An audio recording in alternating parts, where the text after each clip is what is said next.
அஸ்ஸலாமு அலைக்கும் எவ்ரிவன். இப்போ சென்னையில ஒரு 5 டேஸாவே நல்ல மழை பெஞ்சிட்ருக்கு. இந்த மழைக்கு ஏதாவது சூப் மாதிரி சாப்பிடணும்னு தோணுச்சு. ஸோ இன்னைக்கு நம்ம மஷ்ரூம் சூப் ரெசிபி எப்படின்னு பார்க்கலாம். அதுக்கு முதல்ல ஒரு கடாயில கொஞ்சமா பட்டர் அண்ட் ஆயில் ஆட் பண்ணிக்கிட்டு, அதில் கொஞ்சம் நறுக்கி வச்ச பூண்டு, வெங்காயம் வதக்கிட்டு, அது கூட நம்ம கட் பண்ணி வச்சுருக்கிற மஷ்ரூமை ஆட் பண்ணிக்கலாம். மஷ்ரூம் கொஞ்சம் வதங்கினதுக்கப்புறம் அதில் 1 டேபிள் ஸ்பூன் கோதுமை மாவு ஆட் பண்ணி கொஞ்சம் வாட்டர் அது கூட சேர்த்து மிக்ஸ் பண்ணிக்கலாம்.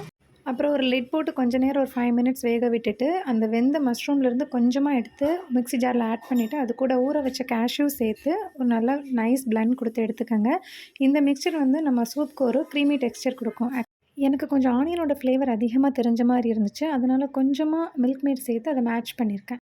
அப்புறம் கொஞ்சம் herbs and pepper powder add பண்ணிவிட்டு ஃபைனலாக கொஞ்சமாக கார்ன் சேர்த்து நம்ம இறக்கிடலாம். அவ்வளோதான், சுட சுட ஹெல்தியான டேஸ்டியான மஷ்ரூம் சூப் ரெடி.